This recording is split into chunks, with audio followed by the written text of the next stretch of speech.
WYRM, Depth Mission 7. The first sound was the WYRM's breath, a deep, steady draw through stone that made the tunnel itself feel like a throat. Teeth ground, smelters glowed. Behind its plated maw, earth became slurry, slurry became gleaming plates, and a new artery unfurled through the dark. Selene stood in the new corridor before the metal had cooled, boots planted, coat buttoned high. Her shadow cut the WYRM's molten glare in two. Jonas hovered at her shoulder like a nervous second heartbeat, hands working at the scrap chain bracelet he never let go of. "You don't have to stand that close," he said, because speaking was the only way to keep the fear from becoming more real than the tunnel. "It's hot. Your face, it's going to." "I'm fine." Selene didn't look back, eyes forward. The WYRM ate on, docile as a train, monstrous as a god. Several yards behind them, Lydia floated in her little universe of linens. Futon cradle, pillows tucked around her like clouds, stuffed animals pressed into the crook of one arm. She slept, as she always did. But the hum of her dream carried through them all, a high, impossible lullaby that somehow made you stand straighter. Ismerafallo padded alongside the cradle, straw hat canted low, Nubushi mask blank. With her hands folded into her sleeves, she could have been a village healer, walking a child to market. "Flow at the quarter mark should increase," she said, voice soft, clinical. "The WYRM's output will require counters on your end. Can you sustain projection for a longer window?" Lydia's voice arrived without the movement of her lips. "Yes, Ismera. It's quiet down here. The rock sleeps. I can borrow that." On the WYRM's plated flank, something in a coat of shadow and hat of brim drifted like a rumor. Foros adjusted its cloak, the bell in its throat chiming with a tone that might have been curiosity, might have been hunger, but somehow landed as courtesy. "Colonel," Foros said to no one in particular, perhaps to the command frequency itself. The voice was velvet over static. "If the garrison's mood is as brittle as intelligence suggests, a gentle hand will do. We need not kill what we'll gladly lay down." "We're not killing anyone unless required," Selene said. Her tone didn't sharpen. It didn't need to. That was what her presence did for words. "Of course," Foros said, and somehow the chime sounded like a smile. Ahead, the WYRM paused. The tunnel's newborn ribs clicked as they settled. Selene lifted a hand, and the machine obeyed the gesture as if she were a conductor. And it the section strings. The boring head retracted with a last wet hiss. For a moment, there was only the glow of fresh alloy and the hush of the earth. A low, whale-like tone swam through the corridor from the left-hand spur. The warning call of something huge, moving in black water. Jonas leaned in despite himself. "Is that?" "Orca," Selene said. "Hold position." The hum swelled. Sonar made music. And then a mass of black and white alloy slid into view through a parallel culvert. The WYRM had opened into an aquifer. The orca-shaped construct kept pace with them through water, dorsal stabilizer cutting a liquid wake beneath the glassy surface. Its presence stole the tunnel's air the way a storm empties a sky. Orca 219's sensor plates shifted toward the team. It made no sign, offered no acknowledgement, but the water around it eddied like breath. Of all the constructs, it should have been most at home. Of all of them, it was the farthest from its pod. "We have our bulwark," Lydia murmured across the channel of everyone's thoughts. "If anything comes that Earth can't catch, water will hold it." Jonas swallowed a question and nodded as if Lydia could see him. He tried not to think about how the WYRM could not fight, how the orca could, how both were machines with souls singing inside them. He tried not to think about the way Ismara's mask turned whenever his voice got too high, how Foros's chime lingered after words like a taste. "Status," Selene said. Ismara tilted her head to listen to a silence only she could read. "Guard posture above is drowsy. That could be natural. Or our passage is already passing through their bodies." "Then keep it natural," Selene said. "No one sees us. No one remembers us." Foros's sleeve fluttered. "Rain without a storm," it breathed. "I can make them yearn for their beds. The trick, of course, is ensuring none dream of alarm bells." The plan had been simple, which in overseer terms meant nothing about it would stay that way. Bore beneath a fortified resource depot, insert a control block into the Orosite vault's command lattice, and withdraw. No explosions, no bodies, a return to silence. Selene stepped forward, and Jonas, as if pulled by chain, fell into her shadow's swing. "Shield up," she said. Jonas nodded, and his fingers unraveled into links.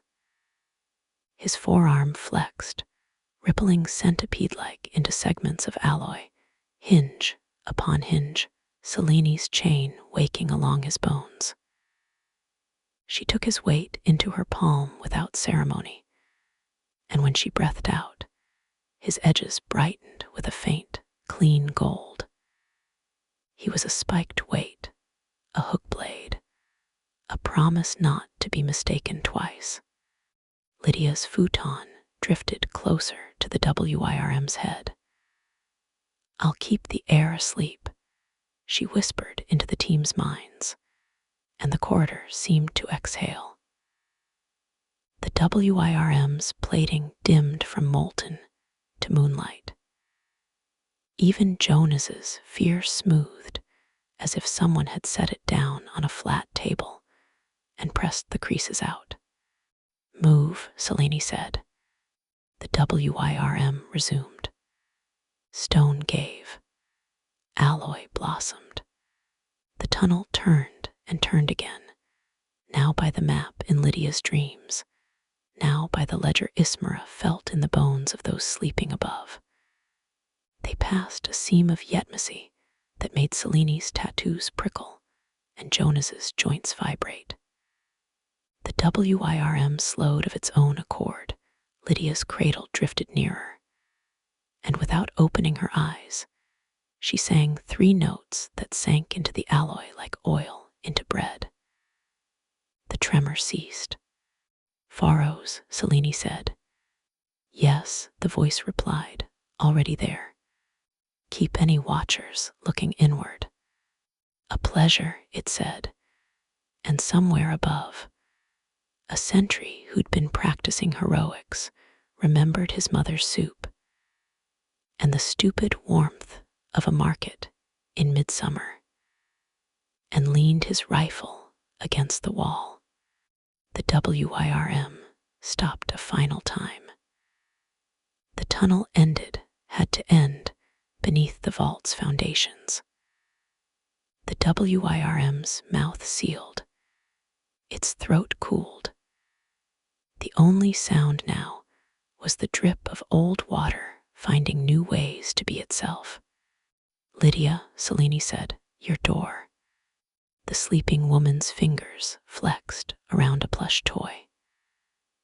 "Knock, knock," she said in everyone's heads, where her voice seemed to come from under a blanket, and a section of the vault's underfloor remembered it had once been a hinge.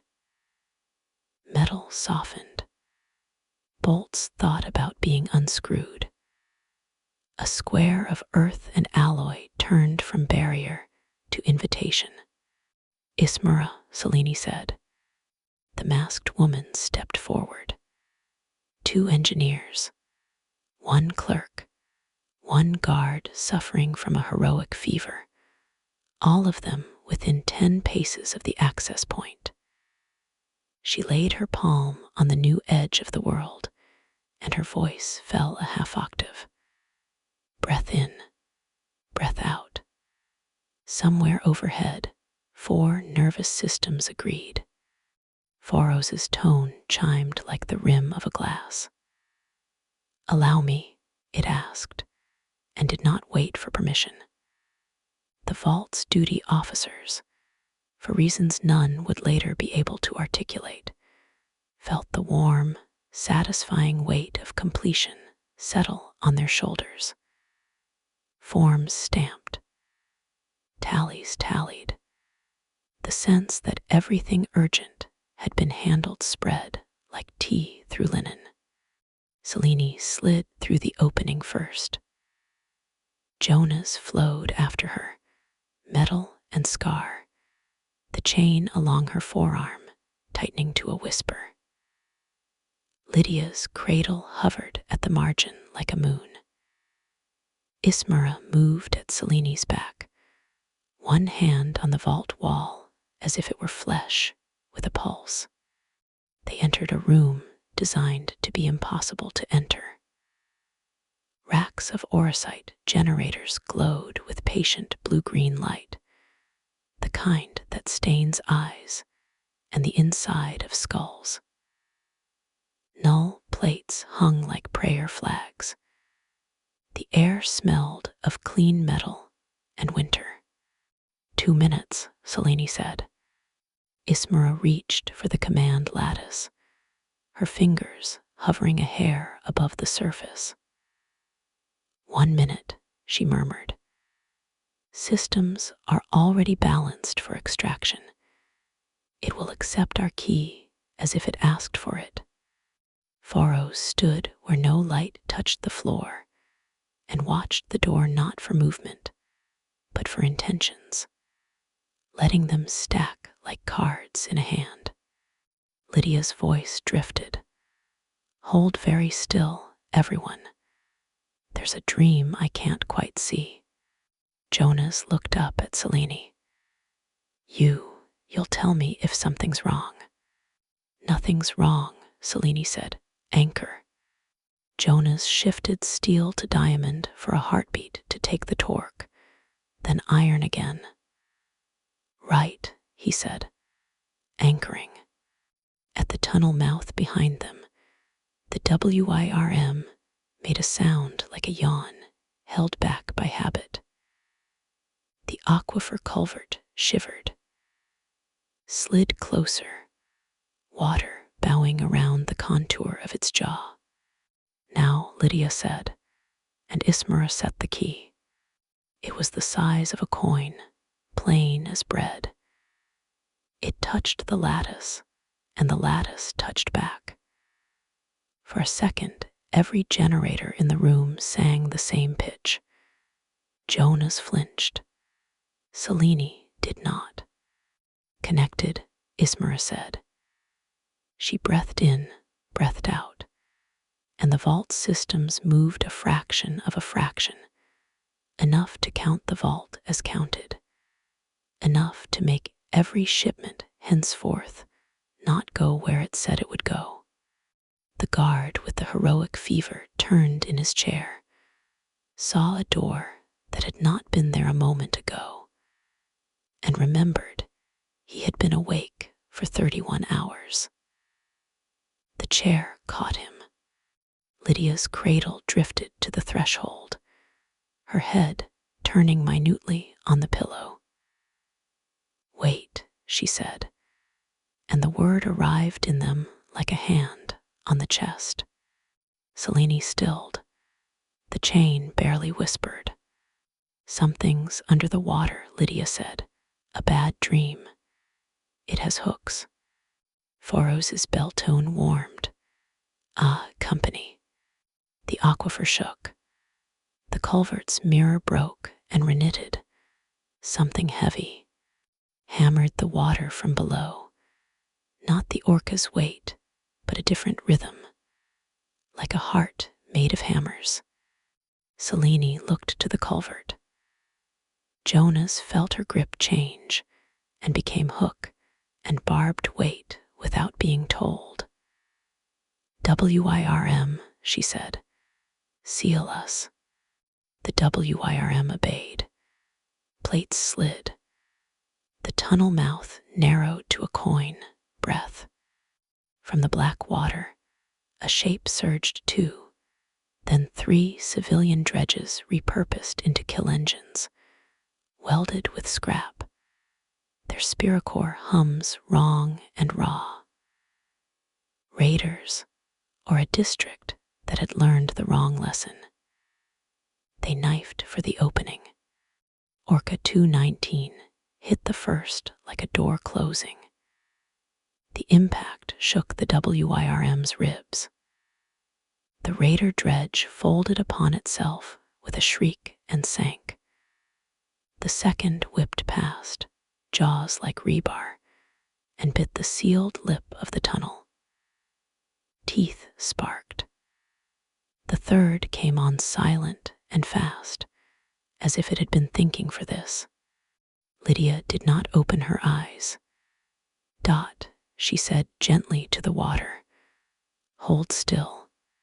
The orca construct's dorsal stabilizer stilled to a statue's patience. It turned perfectly, as if a thought had been put into the water, and the water had agreed. It met the third raider head-on with a shove that was not violence so much as inevitability, and the raider went away into bubbles. The second tried to bite again, slid beneath it, pressed it up against the culvert's ceiling with the inexorable mass of a tide, and held. The machine thrashed once, twice, then recognized the math and stopped moving. Jonas realized he had been holding his breath. He let it go in a laugh that shook. "I thought we were quiet," he said, voice thin. "We were supposed to be quiet." "We were," Selene said. "We are." She pulled him back from the threshold, steady and exact. "We leave now." They left no footprints. The WYRM exhaled the way it had inhaled, slow and steady. The hinge that had been a floor became a floor again. The clerk yawned. The engineers finished their thought. The guard kept sleeping. The retreat was a reversal of the approach, but other than that, not the same. The WYRM's new corridor had cooled to dusk metal. Lydia's song softened. Ismera's palm left a faint warmth on the wall where her hand had been. Foros trailed its cloak along the air as if polishing a rumor. Jonas walked closer to Lydia's cradle. He looked smaller in the long tunnel, 15 and forged, voice wobbling in the middle. You knew it would come, didn't you? The bad dream. I felt it in the water, Lydia said. And even in the way her voice was soft, you could hear the edges of command. But we brought our own good dreams, too. Jonas looked at Selene to see if he was allowed to smile. He was. He did anyway, a little. At the aquifer, Orca 219 kept pace as before, but nearer now, close enough that Jonas could see the microscores in the alloy plates from impact. The ghost of a dent smoothing out as internal supports redistributed stress. The construct turned its sensors for an instant toward Lydia's cradle, then away again, as if shy. Thank you, Lydia said into the water, and the water accepted the thanks. Colonel Foros said to the channel, because it liked to speak into the places no one else did. If our orders permit a suggestion, our friends are not raiders. Sloppy work, yes. But someone with access is teaching them to weld teeth to dreams.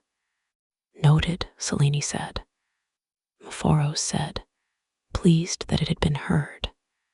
Ismara fell in beside Lydia again. The mission will report as silent. It was, Selene said. Ismara's mask angled toward Jonas. He will continue to shake for 5 minutes. I'm right here, Jonas said. I am aware, Ismara said gently. The WYRM boron. Earth devoured. Alloy laid. By the time they reached the staging shaft, the tunnel behind them looked as if it had always been there. The WYRM slowed. Its mouth closed. The machine settled into a stillness that was not sleep, but something like prayer. Selene lifted her hand. The team halted as one. Foros, she said without turning. Any eyes? All closed, it chimed. Ismara. Balanced, Ismara said. No ripples. Lydia. Awake in all the ways that matter, said the sleeping woman. And the futon tipped a little in what, from anyone else, would have been a nod. Selene looked to the water, hovered with a patience that felt like held breath. Good work, Selene said to the team, which was to say, we are alive. We did what we came to do. Do not break the quiet by nomming it victory. Jonas tugged at her sleeve. Was I mean, did I? You anchored, Selene said. He nodded. His shoulders dropped an inch. His chain bracelet clicked softly. He kept walking very close to her side. Above them, the city would wake to the sound of gulls and boots and carts. Beneath them, the WYRM cooled 1 more degree. In the culvert, Orca 219 turned and slid back into the dark that belonged to it. For a moment, Jonas thought he saw a shape in the reflection on the water's surface, a tiny roundness like a dot. But the image bent and was gone. They reached the shaft. The lift waited, no ropes, just a hushing rise, by means none of them needed to understand, because Lydia was already carrying it upward in her sleep.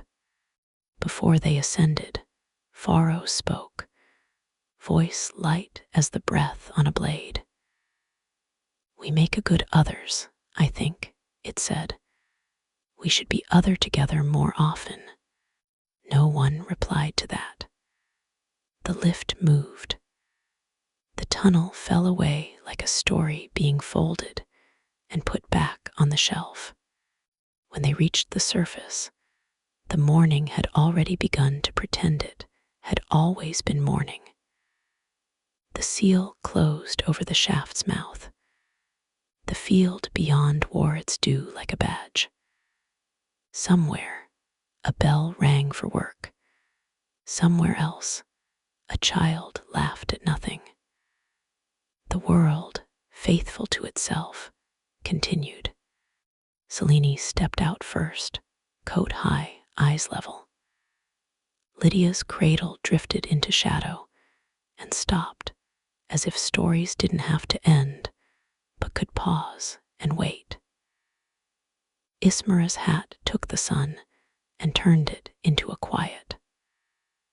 Phoros's cloak made the wind remember to be a secret. Jonas squinted and breathed, and almost felt ordinary for the space between two heartbeats. Behind them, far below, a new tunnel curved toward a vault that had already forgotten it had been moved. And in water, deeper than any map, an orca-shaped engine rolled, and listened to the way the dark sang back when it sang, and did not, for now, choose any word but the one the world used when it called it to work. Orca 219. WYRM, Debrief Chamber 9. The chamber was white and black in equal measure. White walls, polished and antiseptic. Black glass table stretching like a scar. In front of them, a monitor the size of a door glowed with the overseer insignia. A triangle turning, pulsing faintly with each syllable spoken from the voice beyond. The 6 stood arrayed in a line. Selene in her buttoned coat, Jonas fidgeting with his chain bracelet at her side, Ismera with her straw hat shadowing the new bushy mask, Lydia floating in her futon, eyes closed but her voice present, Phoros draped like a rumor in cloak and hat, bell tone faint, and Orca 219, crouched half withdrawn into itself at the far end, the bulk of its form too large for the room. Reactor hum low and steady. The overseer's voice broke the stillness, a rasp of metal and disdain. Report, WYRM 7 returned intact. Vault interference noted, but raiders encountered. Explain. Selene stepped forward. Contact was incidental. Raiders did not compromise infiltration. You engaged. They struck, we silenced. A pause. The triangle pulsed once slow. Collateral. None. Another pause. Then acceptable. The word carried more contempt than approval. Phoros, you meddled. The cloaked figure inclined its head. I adjusted. No deaths required. Quicker than blades, cleaner than alarms, and riskier than obedience. I live on risk, sir, Phoros said, chime at the end like a smile. The overseer let the silence stretch until even Lydia's lullaby voice faded a little. Then, you are tolerated, this once. As for the others, Ismera, Lydia, your projections performed within tolerances. WYRM maintained capacity. Orca 219, a hesitation, as if the voice did not know whether to call it unit or thing, held its post. Dot made no sound but the hum of its reactor. The monitor pulsed again. The mission succeeded. That is all that matters. Dismissed. The screen went black. For a moment, none moved. The silence wasn't order anymore. It was just silence. Then Jonas cleared his throat. So, that was friendly. SHH, Selene said automatically. No, but really, Jonas said, voice climbing in the way it always did when nerves and words tied together. We succeed, we keep it quiet, and that's tolerable. What's the word for less than tolerable? Because that's what that felt like. Ismara's mask turned toward him. The word is irrelevant. We did not fail. Jonas winced, but Lydia's voice brushed through the room like a warm hand. You're right, Jonas. That tone was unkind. But success is still success. The quiet ones just hide their praise. Foros gave a low chime that could have been a laugh. Praise from them. We will all be rust before we hear that. Selene folded her arms, unreadable. Doesn't matter. Orders are done. That's enough. Jonas fidgeted with his chain, then looked at Dot hulking in the corner. And you did good, saved us. Twice. The reactor hum deepened, a sound like acknowledgement, though no words followed. Lydia turned slightly in her futon, plush toy pressed closer. He heard you, she said softly. He's listening. That counts. A pause. The tension that had followed them from the tunnel began to bend, soften at the edges. Foros shifted its cloak. If we are to be scolded together, perhaps we should also laugh together. Or at least argue. Ismara tilted her head. Argue about what? Faros's tone warmed. Who was most necessary? Lydia, Jonas said immediately, too fast. Selene, Lydia countered, dreamy, but certain. WYRM, Dot rumbled at last, voice slow as tides. Ismara's mask turned a fraction. Faros, your game is transparent. The cloaked figure let its chime ring long. And still you played. Jonas grinned despite himself. Selene's mouth almost moved. Lydia laughed in their heads like bells dropped in water. Dot hummed once, low and steady. The WYRM's chamber doors slid open.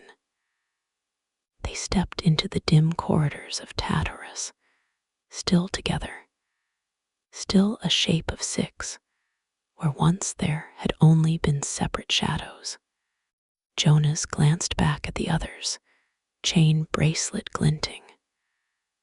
Well, hope to work with you all again. For the first time, no one told him to be quiet. WYRM Chapter 2. Ground Fire. The first warning came as thunder that wasn't thunder. The WYRM's plates rattled. Dust shook loose from the tunnel ribs. Then came the ground shakes, steady and deep, the kind that told even the metal walls a war was above. They emerged into fire. The WYRM's maw opened into the back of a ruined granary, its reinforced ribs forming a hollow cage. Outside, chaos. Rows of overseer infantry traded fire with rebel Levi's. Artillery pounded. Spells cracked like glass breaking against iron. The team had been meant to slip through while armies clashed, but the earth had given them up too close to the fight. Move, Selene said. Her chain gleamed in the flicker of explosions. Jonas followed, small and twitching, eyes darting to every shadow. Orca 219 crawled last, reactor humming off balance, black and white plates scorched by land fire. Out of water, it moved slower, each step like a ship dragging its keel across sand. They cut across the granary yard. Rebel fire tracked them instantly. Contact, Selene snapped. Jonah's flared into weapon form in her grip, chains sweeping wide, intercepting a volley meant for her chest. The ground spat dust. Ismara moved to Selene's side, mask unreadable. They see us too clearly. Lydia. The futon drifted into the smoke, serene and surreal. Lydia's eyes remained closed. Dream, dream, dream, her voice sang in their skulls. And in the rebels' lines, half a dozen men laid down rifles and laughed at nothing. Eyes glazed with sweetness that did not belong here. It gave them 3 seconds. 3 seconds, enough to dive into cover beneath a shattered wall. Selene landed hard, grit embedding in her gloves. Jonas knelt beside her, chain bracelet clinking. "You're hit your shoulder. Not fatal." Selene kept her voice flat, but the gray of her skin paled further. Jonas reached for her anyway, panic rising in his throat. "Stop," Selene's tone was command. But Foros's chime glided through the air, velvet and sharp. "Breathe, Jonas. She will not die. Not today." The boy's breath caught, steadied despite himself. The panic bent sideways into quiet. Ismara crouched beside Selene, one hand brushing her arm. "Your mind is steady. I'll borrow that to restore the rest." Selene frowned. "Explain." "Don't think," Ismara said gently, and pressed her palm against Selene's shoulder. The effect was immediate. Selene's clarity drained, thoughts blurring, but her body flushed with new strength. The wound sealed, blood dried. Her tattoos pulsed once, stronger than before. Jonas leaned closer. She's different. She is healed," Ismara said, "but not herself until I balance again." Selene blinked, eyes unfocused, voice looser than Jonas had ever heard. "Jonas," she said softly, "do you know why I never speak of them?" Jonas swallowed. Your other Inspirios. They all once saved me when I froze. One loved me, maybe. One left me to die. And now you." Her voice caught, cracked, unshielded for the first time. Jonas's throat burned. "Selene, Ismara's hand tightened. Her tone cut like a thread pulled taut. "Enough."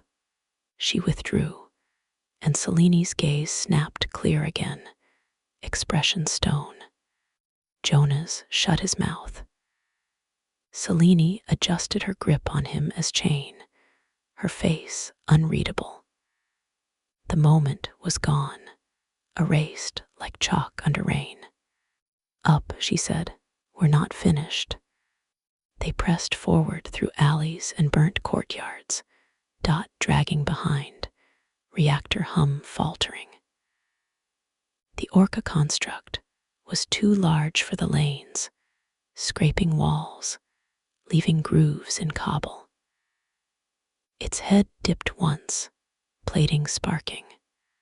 Lydia's cradle floated closer. "Don't break, Dot. Please don't break." With one hand still curled around a plush, she brushed a finger across the air.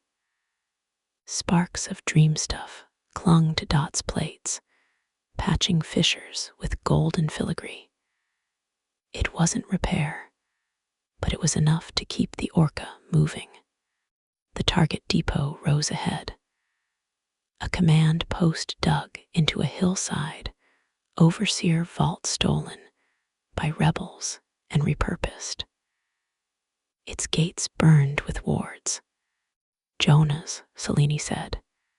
He shifted in her grip, metal flashing, hook head and weight morphing into segmented guando. Ready.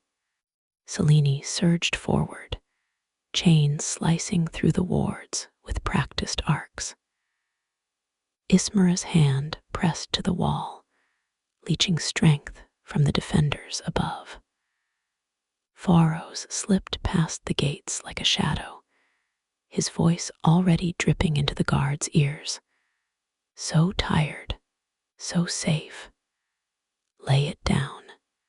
Inside, Lydia's lullaby blossomed.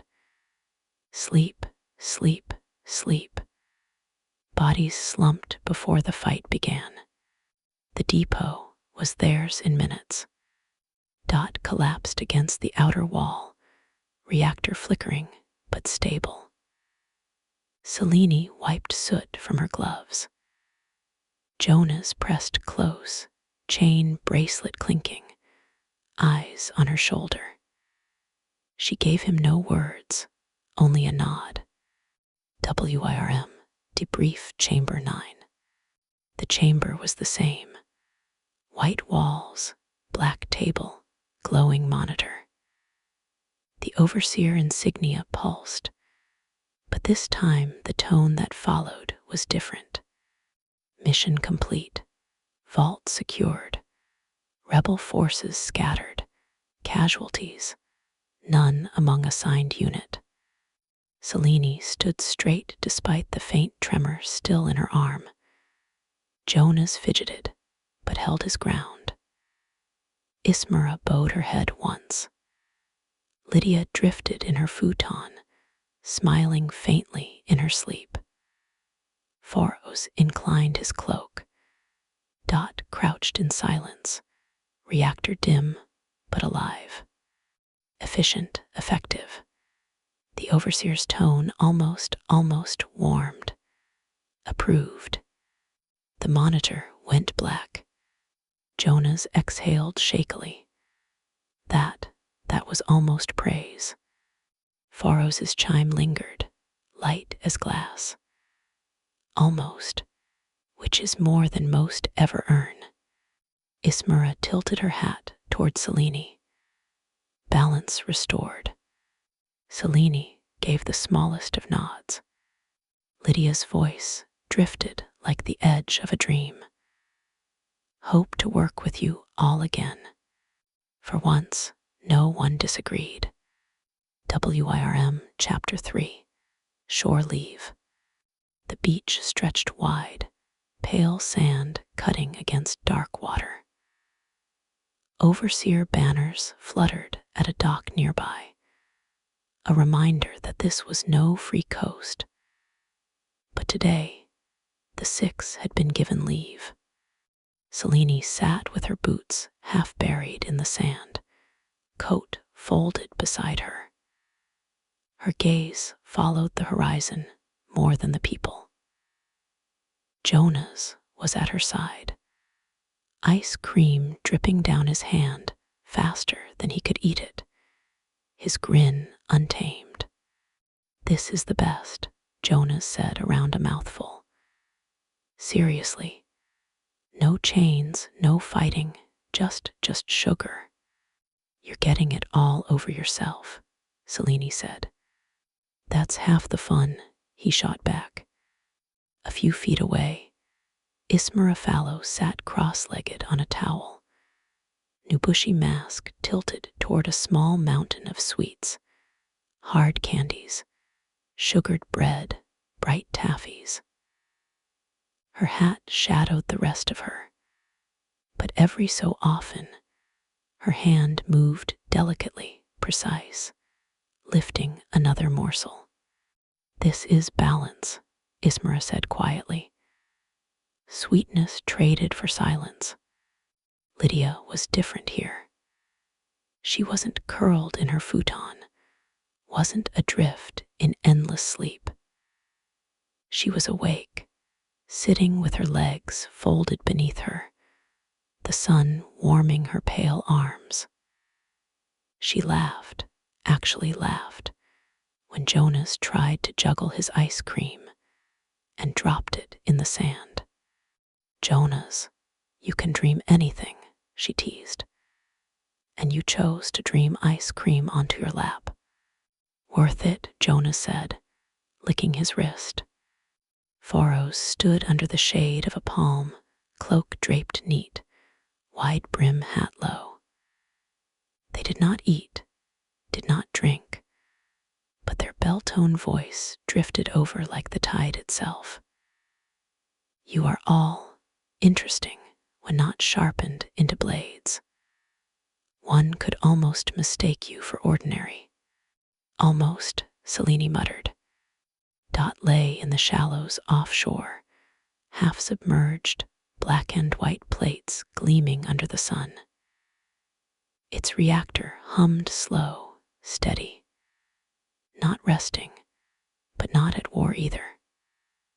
Waves broke against its flukes, as if it had always belonged to the sea.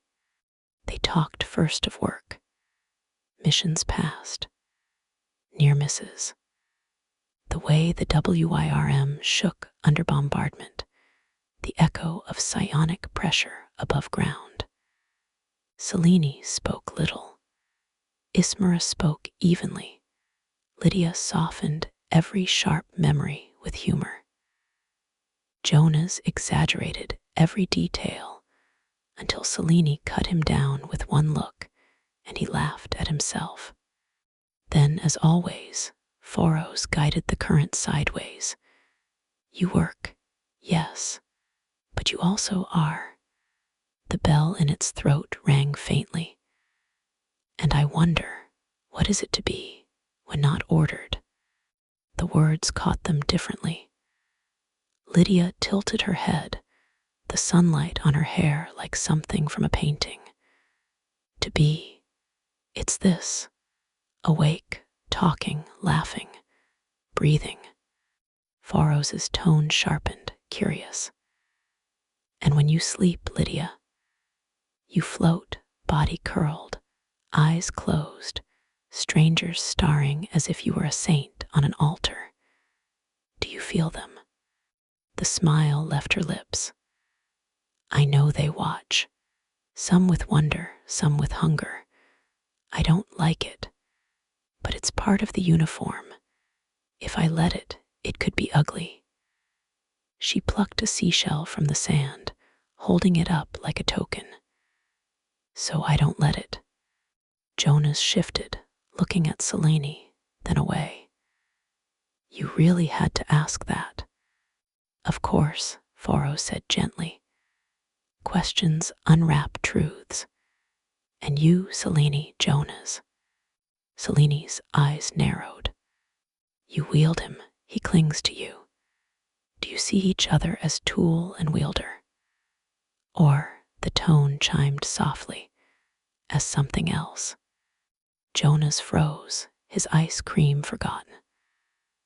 I mean, he looked up at her, desperate for anchor. Selene didn't flinch, didn't blush, didn't break. He's my Inspirio, she said flatly. That's the answer. Jonas swallowed hard and nodded, but his ears burned red. Ismara set down her sweet. You press like a doctor with a needle, Foros. What about me? Yes, Foros said. Do you see yourself as anything more than a tool? You balance bodies like ledgers. Do you believe you are only numbers? The mask turned toward the sea. I believe I am purpose. Tool, mystic, healer. It makes no difference. Purpose is enough. The chime lingered, not mocking, not satisfied, but thoughtful. And dot, dot hummed low in the water, the tide shifting around its bulk. Foros turned toward it last. And you, Orca 219, dot, do you understand this? Off day. What is it for you? Waves broke against the orca's jaw. It lifted its head, reactor glow steady. The sound it made was not quite language, but Lydia smiled faintly as if she understood. It doesn't rest. It endures. But it came anyway. Selene nodded, almost imperceptible. That's enough. The sun dipped lower. Shadows stretched long. One by one, they rose. Selene tugged her coat back on. Jonas brushed sand from his trousers. Ismera folded her hands into her sleeves.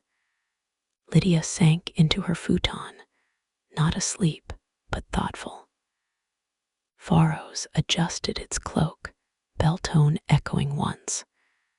Dot slid deeper into the sea until only its dorsal stabilizer showed. They parted at the dock, each to their quarters, to their orders, to their roles. Jonas lingered a moment, looking back at them all. Hey, he said softly. Hope we get to do this again. Selene didn't answer. Lydia smiled. Ismera's mask tilted a fraction. Foros chimed once, amused. Dot hummed in the distance. And each of them, in their own way, carried the thought with them. Not just comrades, not just weapons, but something else, if only for a day. WYRM Chapter 4. The tide breaks. The ocean was burning. Smoke rolled low across the waves where oil and wood fed it. The WYRM had chewed its way beneath the shoreline, surfacing just behind the first wave of overseer infantry. The six disembarked into chaos. Rebels dug into seawalls, improvised cannons roaring, shards of alloy and shrapnel whistling like angry stars. Selene led, Jonah's blazing chain in her hand, his form rippling hook to blade to weight in frantic succession. Keep moving, she barked, though the spray already painted her coat red. She'd been hit shoulder, thigh, but she didn't slow. In the water beside them, Dot surged forward, reactor flaring, a living wall between gunfire and beach. Black and white alloy cleaved skiffs apart, its bulk battering through barricades, dragging whole rafts under. Rebels screamed as their lines bent. Then the warning came. Enemy construct. The sea bulged, waves splitting, and the octopus abio rose. 8 tendrils of segmented alloy flailed, each dripping seawater, each studded with barbed hooks. Its reactor hummed, undamaged, its frame sleek and unscarred. Dot crashed against it in an instant, jaws clamping, but the octopus twisted, tendrils wrapping tight around the orca's flukes. The 2 leviathans rolled in the surf, water boiling around them. On the beach, Lydia lay curled in her futon, but her voice cut through like artillery itself. Hold, fire, advance by 2. Her eyes stayed closed, but cannonade thundered as if her dream had reached the sky. Rebel lines cracked under phantom barrages, infantry stumbling as if drunk on exhaustion. Behind her, Ismera crouched among the wounded, hands steady, mask blank. Each touch shifted flesh and bone, lending strength where blood had fled, dulling pain with borrowed numbers. But she could not reach the front, her range was limited, and the cost too high. Foros glided through smoke, orbs flickering in its sleeves, tossing them into pockets of panic. Each burst shattered morale, sowed disarray. But one rebel in a Yametic battlesuit barreled through fire and sand, alloy frame glowing, and slammed into Foro's full force. The cloaked figure staggered, cloak shredded, its bell tone cracked with static. Not meant for this, Foros whispered, retreating, throwing one last orb that fizzled against the suit's plating. Another blow landed. Its knees buckled. It slipped into smoke, crawling. Selene saw. She pulled Jonah's into weight form, swinging chain against the suit. Sparks lit the beach, Yametic plates ringing like bells. She drove it back step by step, her stoicism burning down into raw force. Behind her, Foros dragged itself toward Ismera, cloak torn, voice low. "You can't balance me," it said. Ismera's hands fluttered, helpless. "No, you're not flesh." "Then I will settle as deficit," Foros said, and its bell tone flickered into silence. "Lydia," Ismera cried, "I can't." Lydia's voice cracked in their skulls. Her dream pressed artillery into being, but every round she fired pulled her own strength thinner. "I'm suppressing them. They're suppressing me." Her body trembled, still asleep. The octopus and Dot clashed again offshore, tentacles tearing, water erupting in gouts of white. Dot ripped one limb free, another, but the octopus wrapped the orca's head and drove it down, reactor screaming against reactor. The surf turned black.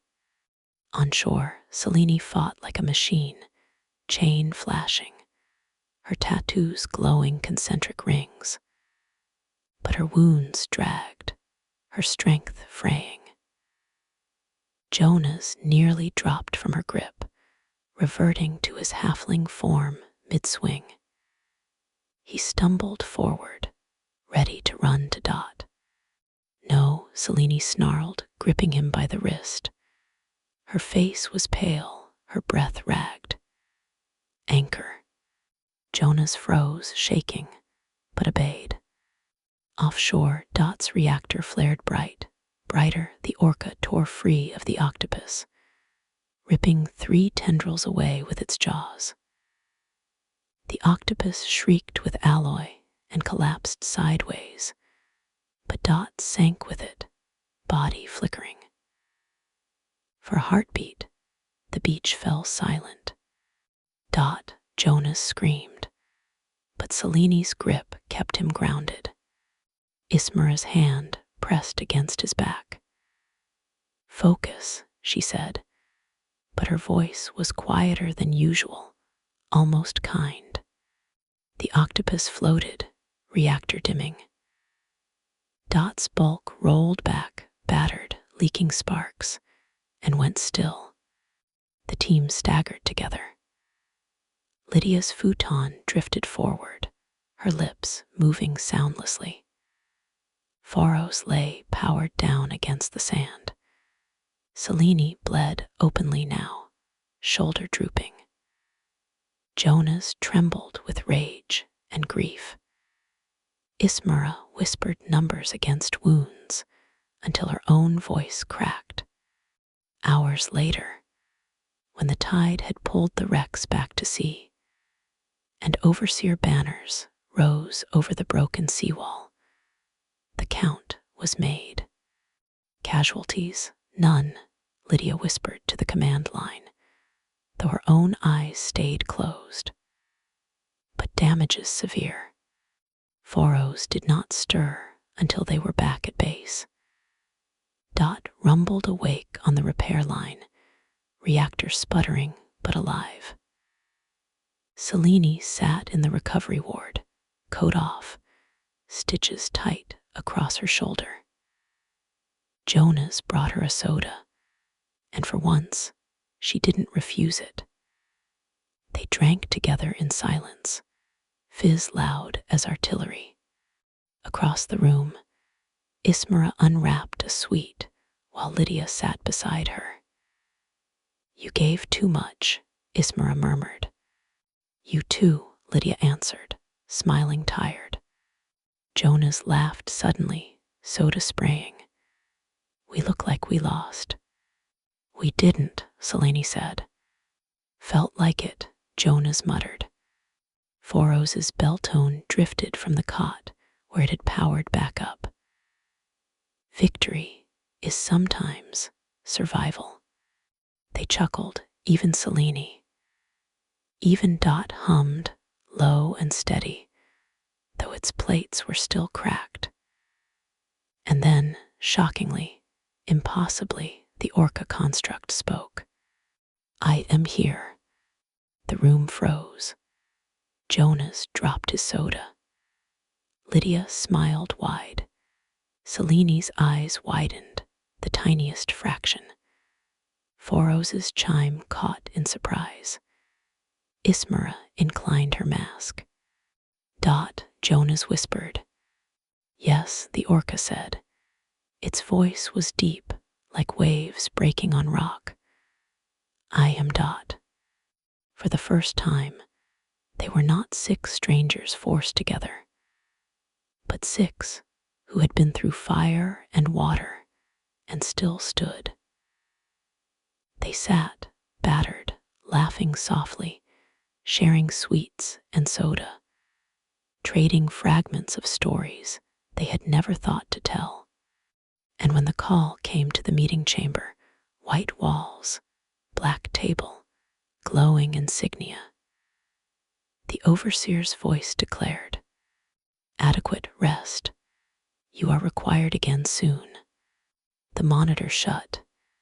None of them looked at it long. Instead, they looked at each other. Jonas leaned forward, chain bracelet glinting. "So, what do you think's next?" And for once, they all wanted to know the answer. WYRM Chapter 5. Echoes in the Dust.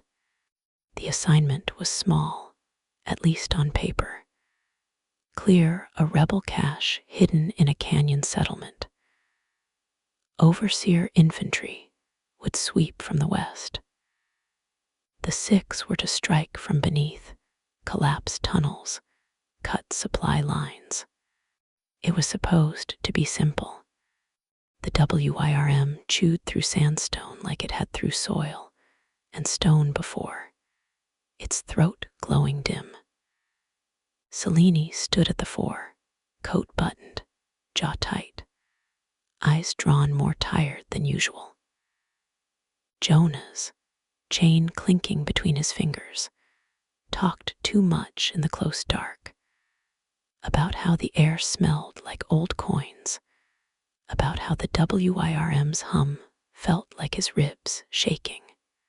"Quiet," Selene said, but softer this time.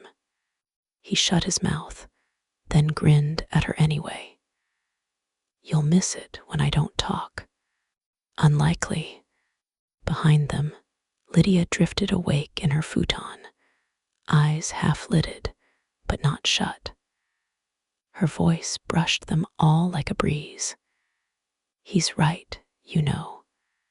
You'd notice the silence." Selene's gaze flickered, just once, before fixing back ahead. Ismara walked with steady steps, hat lowered, mask expressionless. One hand brushed the wall, sensing balance, measuring numbers in her mind. We're nearing their reservoir chamber. One strike will cut half the settlement's breath. Half Foros's voice chimed from the shadow near her shoulder, and the other half will call it fate. Efficient, yes, but not kind. You mistake kindness for necessity, Ismara said.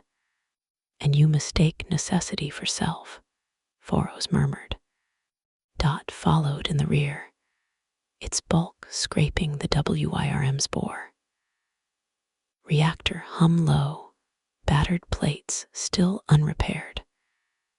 The Orca construct moved with patience, but each step felt heavier, as though the land pulled at it harder than the sea ever did. The breach came sudden. The WYRM broke through sandstone into open air, and sunlight slashed the dark.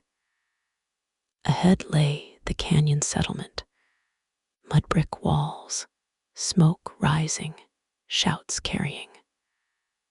Rebel fire met overseer infantry already pressing. Go, Selene said. Jonas flared into hook blade in her hand, his nervous energy sharpened into steel. She swung him wide, cutting down the first barricade. Lydia's eyes fluttered shut sleep, and rebels on the wall sagged, rifles dropping. Ismara darted forward, palm pressing into a wounded soldier's chest, swapping weakness for borrowed clarity. Foros's cloak trailed as it slipped through lines, voice curling into ears. Not worth dying here. Go home. A few broke, stumbling away into the dust.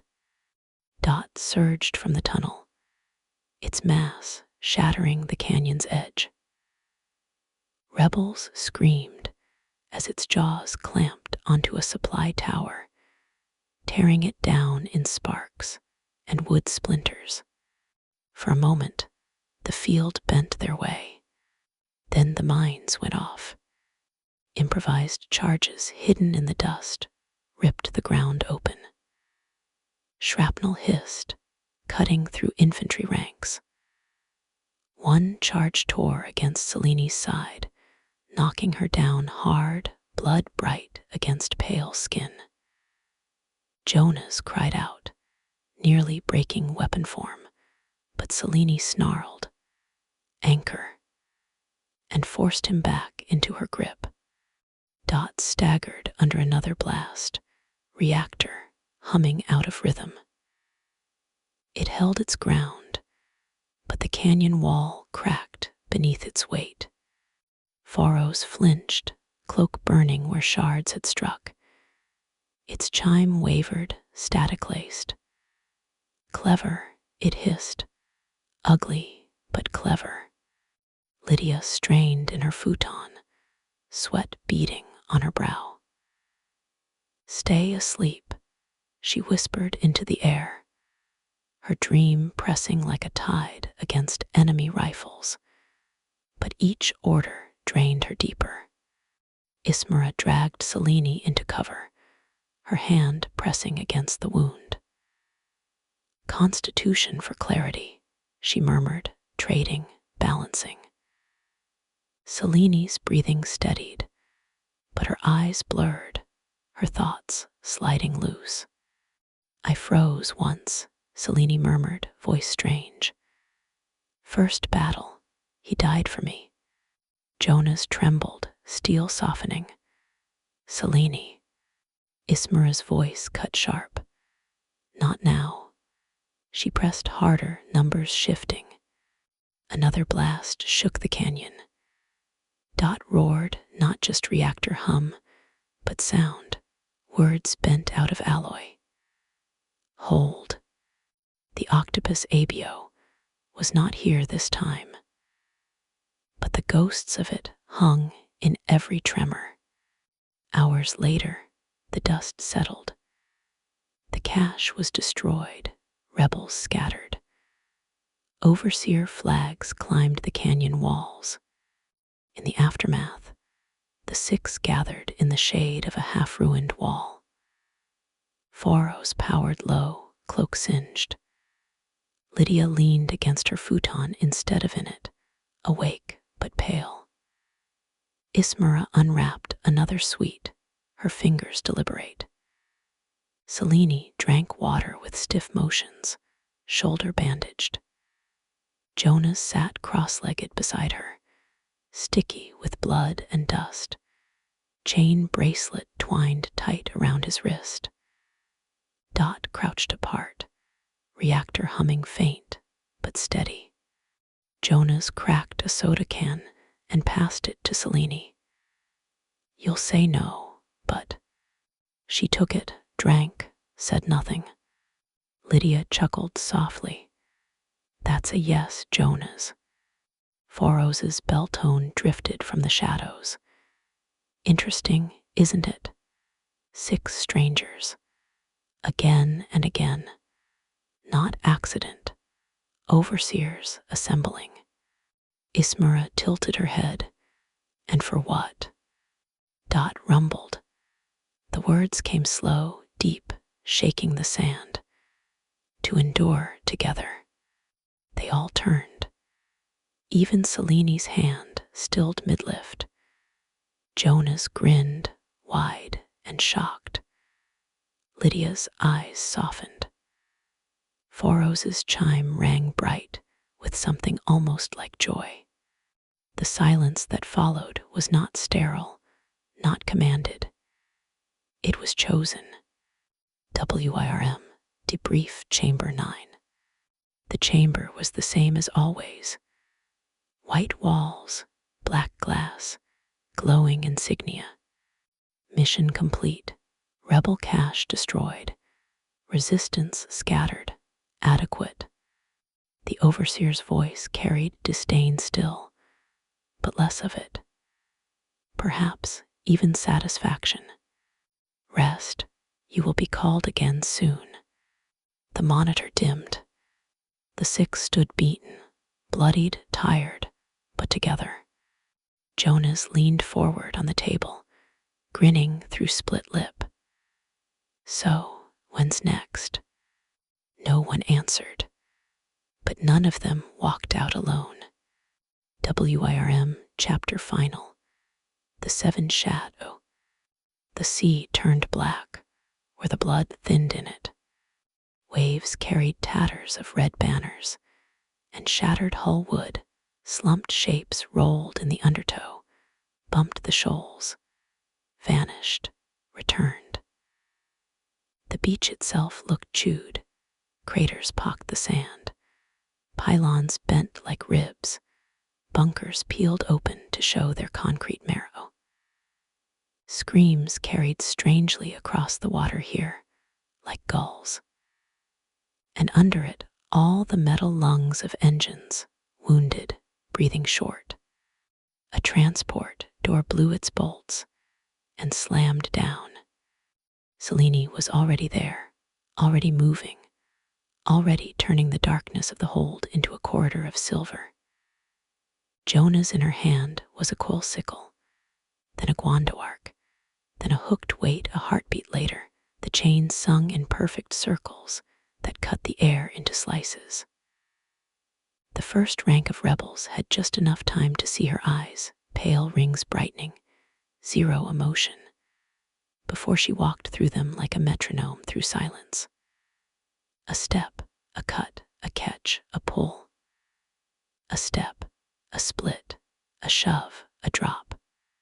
The hold filled with a red fog that tasted like coins. "Anchor," Jonas whispered, thrumming along her arm, voice uptoned by panic. "Anchored," she said. The transport's interior lights stuttered. When they steadied, no one stood in front of her anymore. Helmets and hands slid off bodies that didn't know they were dead yet. Selene exhaled once. Then she stepped through the door and back into the world at war. Out in the shallows, two shadows collided hard enough to stagger the tide. Orca 219 hit the other Orca center mass, plate to plate, reactor heat blanching the water to bubbles. Their flukes scissored, their armored brows ground, their jaws clamped and shoved and slid, finding purchase, losing it. The enemy bled rebel paint, whites slashed with rust red, and wore a crown of harpoons like laurels.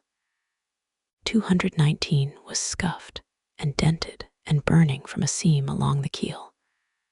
But when the other tried to roll them, 219 locked, groaned, and did not yield.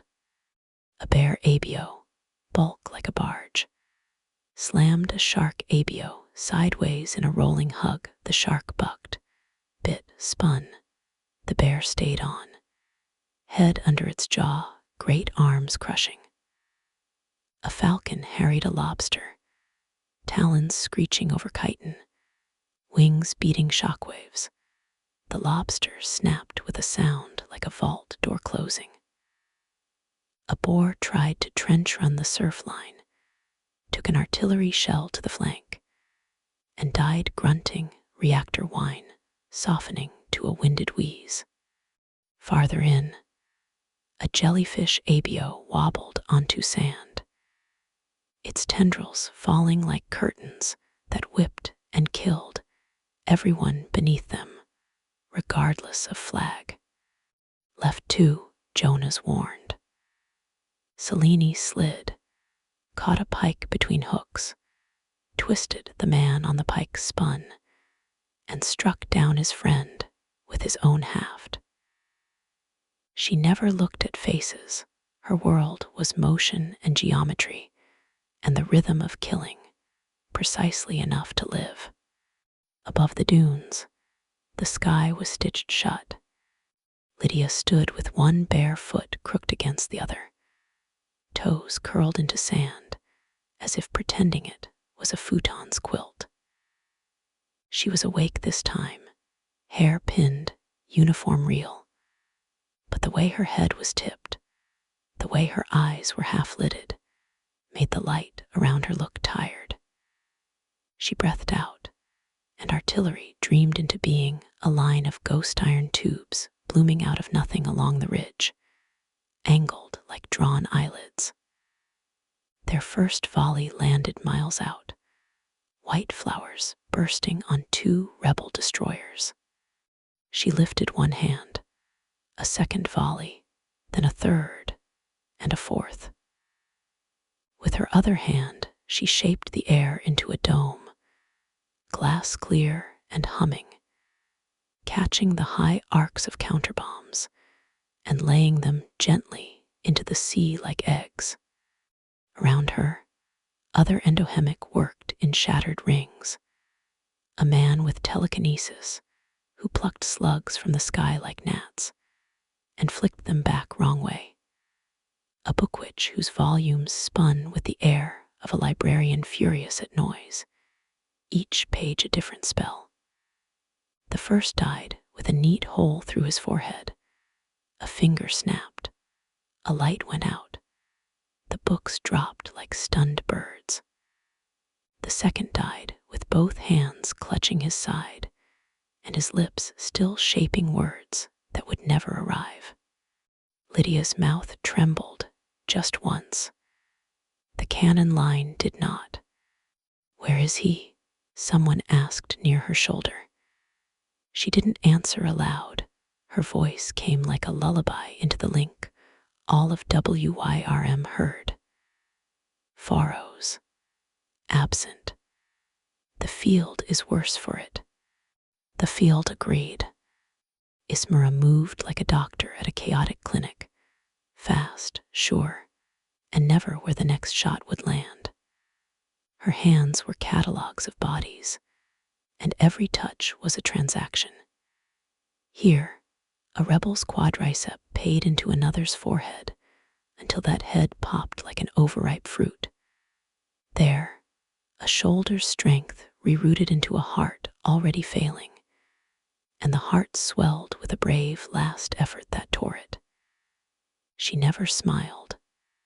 She did not gloat. She corrected. "Evac the ward," someone shouted, voice breaking. "They found the hospice." "In a moment," she said, and put her palm to her own side, where warm wetness smudged her robe. She took the pain from her nerves, ledger closed, and wrote it into 3 men charging, who dropped in perfect ragdoll synchrony, clutching at a wound they could not find.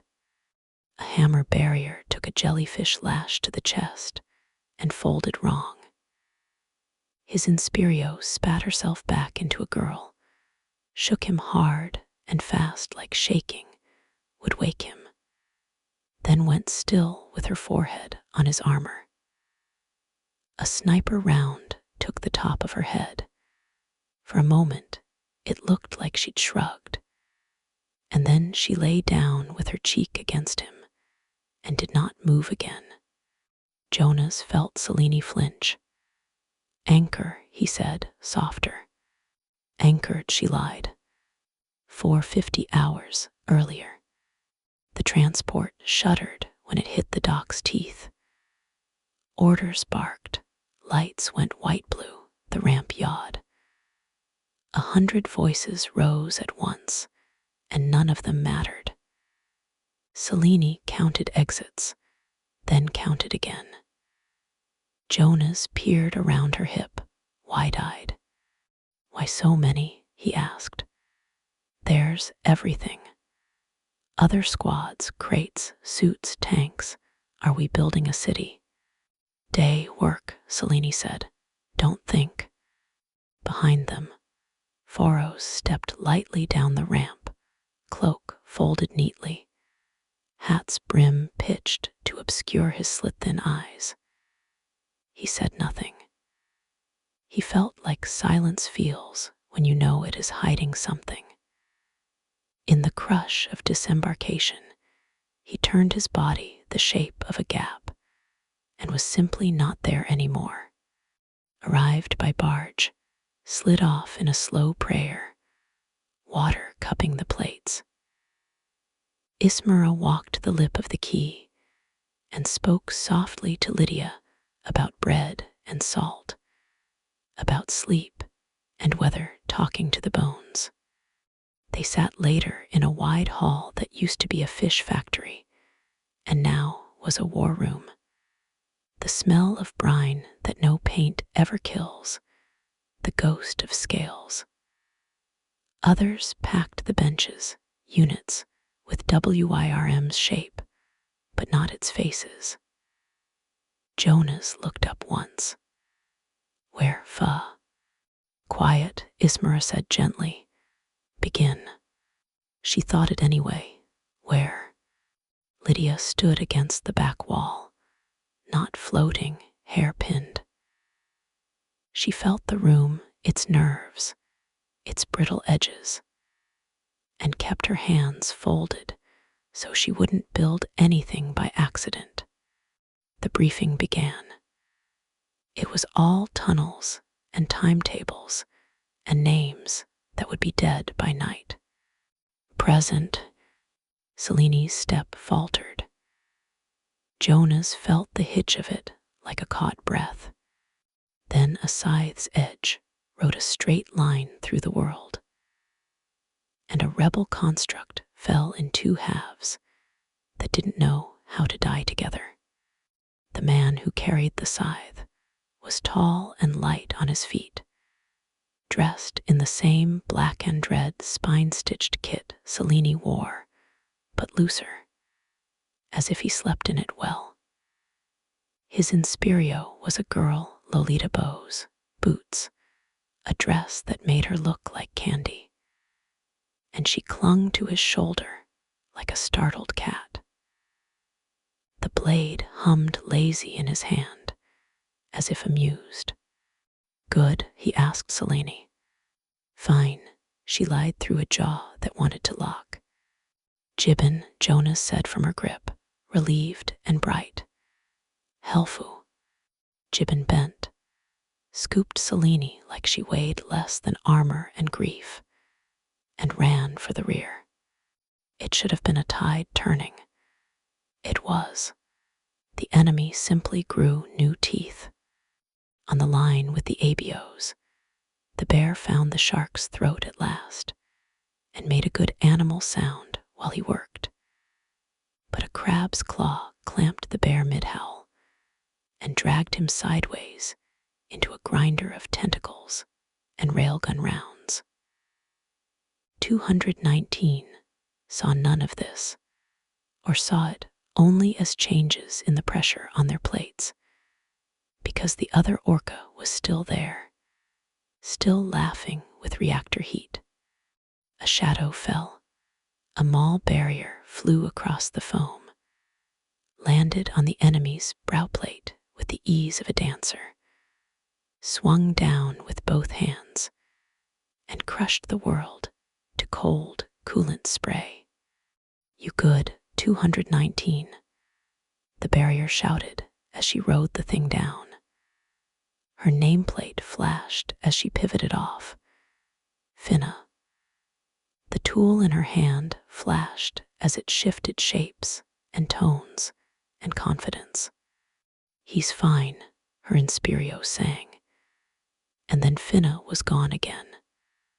A second impact already happening somewhere else. On the ridge, Lydia held the sky together by wishing hard. She tried to stand her ground as the shells adjusted their thinking. One made it through and kissed the dome with a lover's pressure. The barrier cracked like a window breathed on in winter. Lydia's eyes rolled to white for one terrible moment. Dream Cannon faltered, then returned as she bent both hands and made her body a prayer. When she breathed again, her lips were blue. 500 hours. Furrows climbed like hunger climbs up a throat.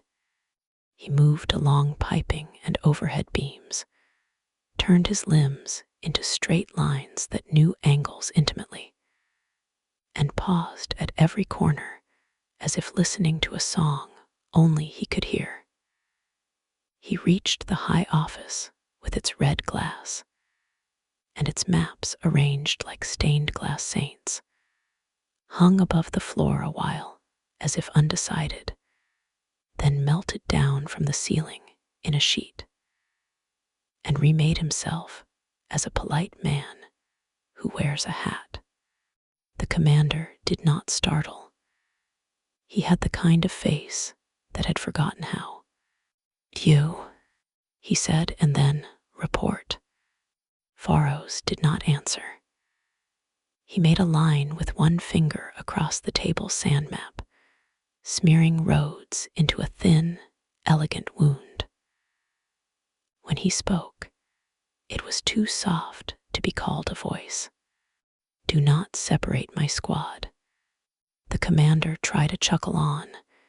It didn't fit. What does that mean? The overseers, Furrows said. After this, when you file your truths, when they ask you where to break the pieces, the commander's eyes had all the life of a lid closing. You presume much. Furrows turned the smallest orb in his cloak. Somewhere in the room, a light changed color. Something about the air felt heavier, as if the oxygen had gotten ideas. A feeling crept in, the way a thought creeps in when you're tired. I am tired. I should be agreeable. I should survive this conversation with my skin still fitting me. You will recommend, Furrows breathed, that WYRM remains whole. The commander looked him in the eye and nodded like a man nods when he tells himself his choices are his own. Of course, he said warmly. Naturally. Furrows tipped his hat. The orb winked out. He left no footprints on the desk because he had been a shadow when he stood there. Present, a sound began to gather at the beach's center, like a choir forming. Foros walked humming through a lane the battle seemed to discover for him, cloak pulled close, hat shadowing what his face kept for itself. He did not bother to be quiet. Rebels came for him, eyes bright with the same courage that kills and redeems. And when he turned an orb idly with 2 fingers, they forgot why their legs had moved, looked at their hands like tools they had found on a stranger, and pointed those tools upward and fired because the idea arrived and felt right. Some ran. Some laughed as if jokes had always been this funny. Some laid down and slept. He sang, if it was song, when the summer's sun shines. He flicked another orb, and a line of charging men put their guns down and wept. The moon will have to fall. He bent, reached into the ribcage of a wreck, and turned someone's terror off with a touch. He left the body smiling. He left that smile behind him like a string he was unwinding. Then the endless summer nights. He walked to the middle of the field and let the cloak peel back. His body was a drawing of a man in wire and blades, thin enough to hear wind through. The orbs in his ribs brightened one by one until his chest was a lantern of feeling. Will have to be the ball. He opened both hands. The field changed temperature. The bad feelings came to him like iron filings to a magnet. Despair first and fastest, it knows home. Then grief loud, wet, then terror thin, high, then shame heavy, black, then envy, then humiliation, rage under the ribs like dogs, jealousy with its slick hands, regret with its teeth, guilt that smells of old metal, dread that tastes of winter breath. 1,000 more nameless heavies, all the bruises people make out of their own thoughts. He did not keep them. He rolled them into a sphere the size of a cottage and let it rise. Fall, he said, and pushed. The orb drifted out over the rebel flagship with a bored kind of grace, then turned into weather. The deck crew looked up and forgot to be sailors. One slapped another across the mouth, one kissed a friend, one dropped to his knees and held his own throat to keep from screaming. A third carefully unbuckled his harness and stepped over the rail and did not stop falling until he had finished. The ship's lights flickered and went out from the top down, as if someone was turning the sky off with a dimmer. The hull exfoliated quietly into flakes. On the ridge, Lydia saw the fog, and for one stupid second forgot to breathe. The dome crack had left her in a mess, uniform torn, skin bruised to maps, hair down, blood ticked patiently from a cut at the brow. She dragged herself backward on her elbows, smiled at Foros twice, once in this world, once in the other one that is always just behind it, and then told her cannons to keep behaving while she closed her eyes. On a cot in the moved ward, Selene lay with the paint seeping from her lips, eyes closed now because open was admitting too much. Jonas sat on the edge, both hands white around his own chain links. Don't, he said, child small, don't. In the doorway, Gibbon watched quietly, Hellfood dangling from his shoulder like an ornament that had lost its tree. SHH, Gibbon said, voice placed exactly between brother and lieutenant. Breathe with her. He looked out the door again and saw Finna make a ruin of a man with a single downward swing, and felt something like pride and grief try to be the same feeling for a second. Ismera stepped out of the triage and into the day. She moved to find the song. She found it in the open, standing where any bullet could go. Hat tipped, orbs dimming one by one as they let go of work. He was thinner now from having been so bright. You could see the edges of him trying to decide if they were necessary. Don't do that again, she said, which was how she said thank you for not letting us die. And you scare me, and I am glad you came back. He looked at her, then at her hand. She had not noticed her hand had found his sleeve and was holding it. He did not remove it. Let me keep this one, he said softly. Don't make me take it away. Ismera said nothing. She squeezed. Somewhere inside her careful ledger, a number was written in a column that had never had anything in it. 700 hours. The big hall stank of fish and metal and planning. 219 stood just outside the doorway because the door was a human size. Lydia smiled at the wall because the wall was doing a very good job being a wall. Ismera made the small talk that keeps people from thinking about how bodies stop being warm. A new crew drifted to them. The man in front, taller than most, dressed like Selene, but looser, easy, stuck out a hand, and then remembered he was a soldier and used words instead. Gibbon, he said, and tipped his chin at the girl who peeked from behind him. Helfu, she's my sister's child. She's shy in groups.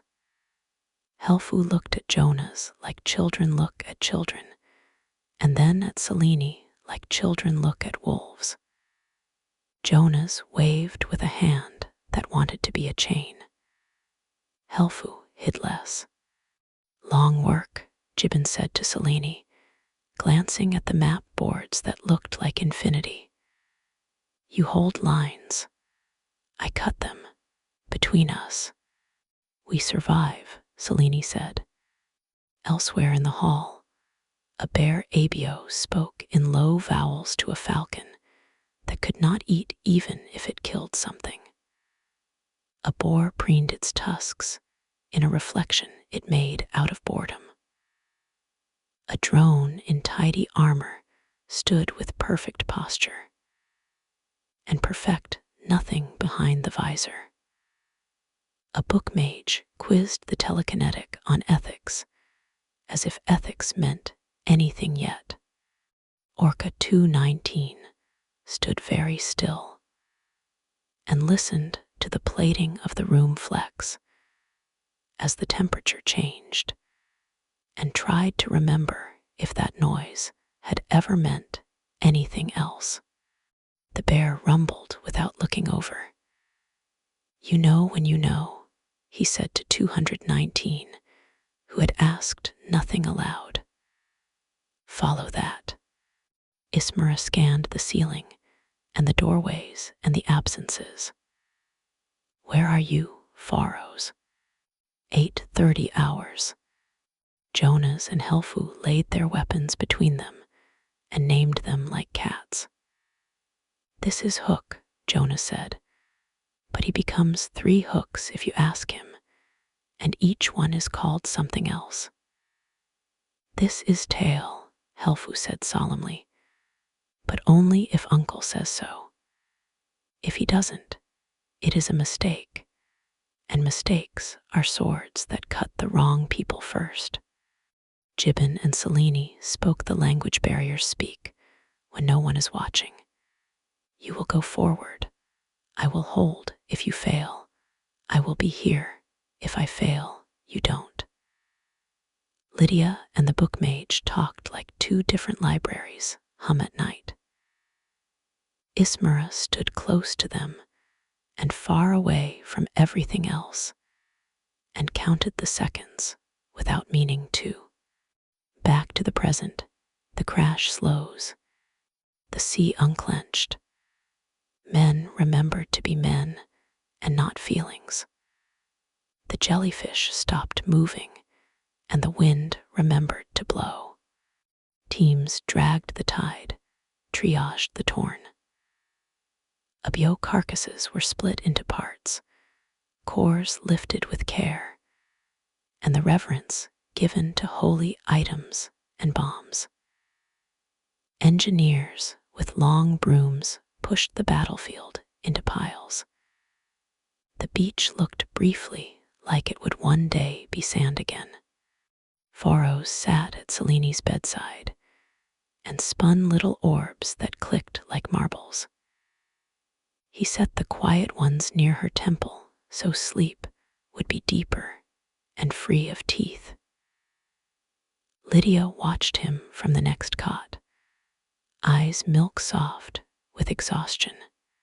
Glad you're back, she whispered without moving her lips. You went somewhere alone. I had a conversation, Phoros said. It required the kind of voice one can only borrow in private. Did they listen? Lydia asked. Phoros looked briefly like a lamp deciding to go out. They will, he said. In the next ward, Ismera wired stitches, moved blood, wrote new beginnings in bodies that had wanted endings. Finna and a large man named Jerkel watched her hands with the kind of respect soldiers reserve for miracles they don't understand. You're in Spirios, she asked between knots. Jerkel jerked his head toward a side room where two small shapes threw cards at each other with the ferocity of forgiven children. Laughing, he said, and the word looked odd on his mouth, like an ornament on a weapon. Outside, mechanics with steady voices and dirty hands opened Orca 219 from throat to tail and sang to the reactor until the note came back in tune. Somewhere in that metal, 3 lives leaned their heads together and hummed the part they remembered. Phoros tipped his hat to Selene, then to Lydia. Ismera saw him in the doorway and finished her knot and followed. In the corridor, they walked in the silence people have when they are each thinking in different alphabets. Bring Jonas, she asked. No, he said. Let him be a boy for 5 minutes where war can't find it. They passed a room that was all arms and plates and saws and cauterizers. 219s, ice-lit brighting, when they went by. Phoros tilted his head in an answer to a language made of hums. They entered the upstairs room that always smelled like dust, no matter the wind. Overseers waited there, not many, not few. The room had the politeness of a threat. Ismera's hand found Phoros again without asking permission. He did not remove it. He set his other hand in his cloak and did not touch an orb. He spoke instead. You do not split us, he said to the air and to the men and to the habit of tearing useful things into smaller useful things. You do not take the knife from the hand and give it to the wall. You do not pour water into 5 cups when the fire is won. You imagine you are a special knife, one overseer said mildly. You are a pile of interesting scraps that happen to fit for a season. Faros looked at him, and all the years of that man's certainty peeled like wet paper. You will recommend us whole, he said very kindly, and you will do it because you are brilliant, and because it is obviously wise, and because I asked you in a way that feels like a good idea you had yourself. The man nodded, small at first, then larger, as if finishing a decision he was proud of. Another overseer folded her hands so precisely the bones wanted to applaud. Prove it, she said. Not with bodies, with continuity. Foros inclined his head. Watch the field, he said. We do not survive by accident. Ismara had been holding his sleeve as if it were a railing. She noticed and let go. He looked at her hand as if it had told him a secret. She lifted the mask a fraction and let him see a pair of eyes that did not belong to a ledger. Don't make me turn this off, he said, too soft to be heard by anyone but her. She stepped forward and put her forehead to his collar and breathed in. It was not a kiss. It registered in him like one. Downstairs, the beach piled itself into stacks of trash and treasure and grief. The stamp came not with trumpets, but with a pause. Paper moved. A pen made a sound like a small animal trying not to. A seal pressed, wax cooled. A voice read in a tone the room's wood had heard before and would hear again. Effective immediately. The unit previously under ad hoc designation is recognized as WYRM 7. Composition stable. Deployment continuous. Command recommends continuity. Silence filled in all the corners, then emptied out of them again.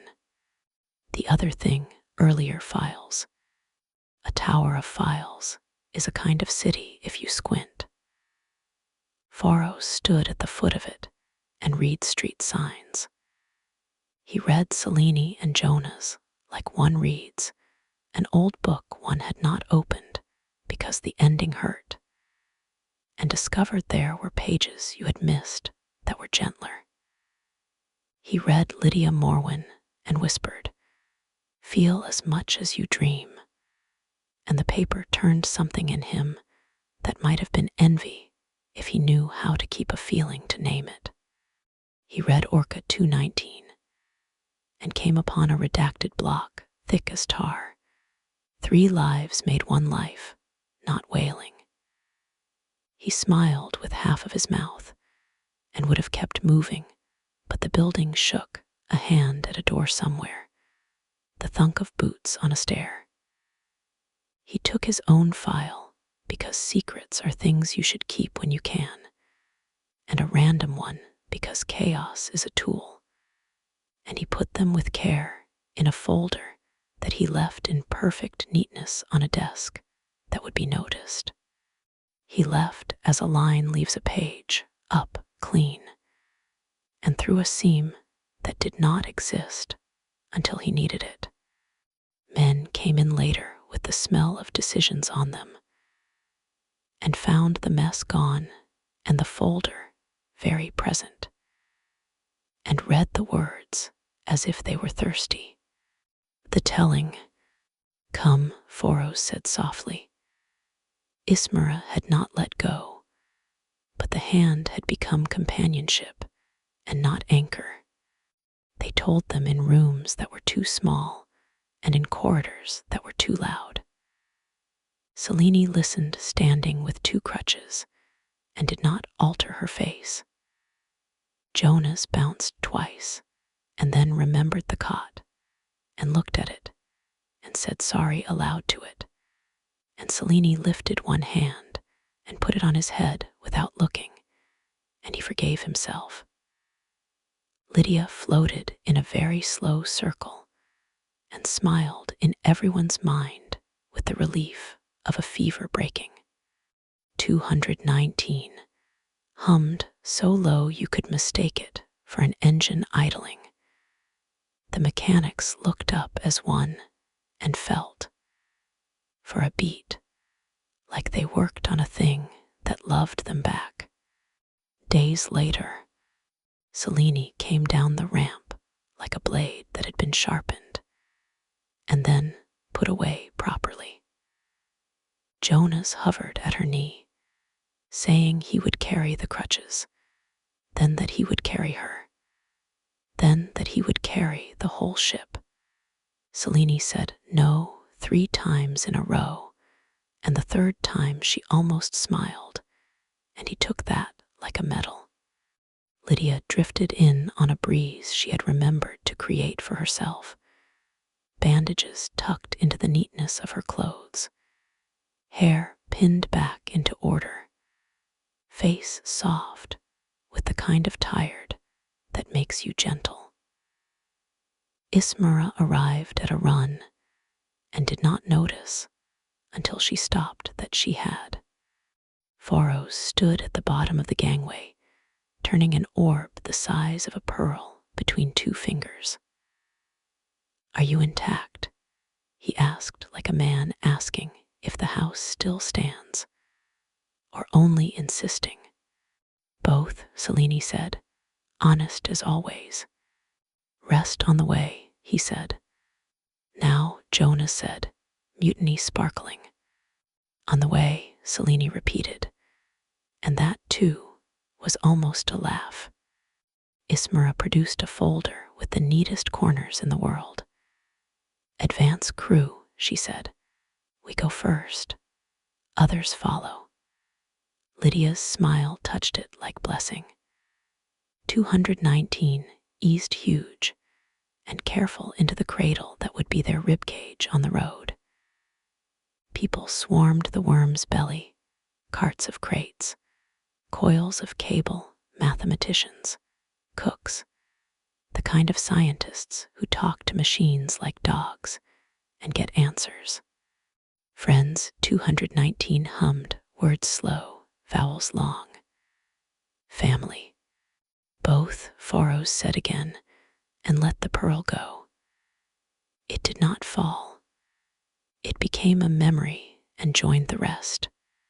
They walked the gangway up together. In the long hallway, they passed men who saluted, because saluting is easier than saying we are glad you are going to go where we might not have to. At the last door, Selene turned once, because turning is what you do when a chapter ends, even if no one taught you that. The base lay behind like a scar that would knit, and like a map of all the places that pain had made a geography out of. "So," she said, and her voice held no tremor. "Goodbye for now, Tatorus." "Hello," Jonas said, because he did not know how to be solemn for more than a breath. "To wherever we're going next." "Juelmi," Lydia breathed, the word like a yawn that becomes a hymn. A new coastline to dream. Inside, the WYRM closed its plates like hands closing around a secret. Elsewhere, the ones who didn't get the stamp, Gibbon stood in a doorway and did not move for long enough that people had to go around him. Helfu cried out loud, as if testing whether the world would forbid it. He put his hand on her head and did not tell her to be brave. He told her to breathe.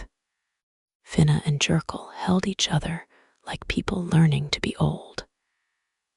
Their dead were not abstractions. Their names had weight. They said them. The room was strong enough to hear. The call, WYRM 7, someone said over the internal, the voice that fills a construct when it decides to be a city. Stand 2.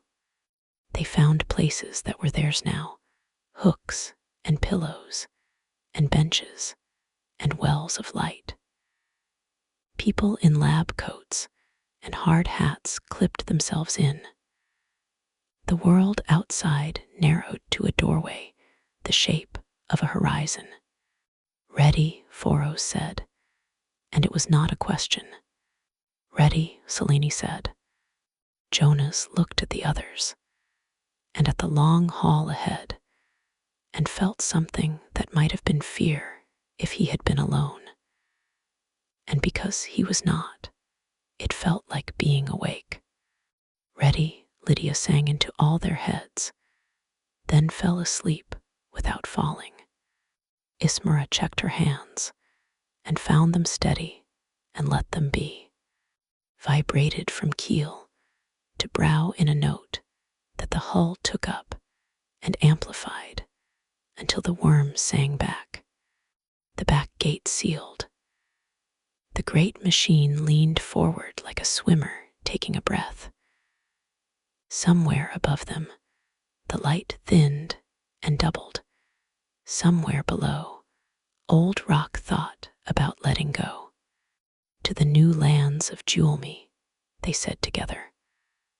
A chorus that did not match on the first word and found each other on the last. The worm moved. The beach fell away. The dark ahead made room. And WYRM 7, stitched by accident into a shape that was beginning to look like fate, went to meet whatever feelings the new world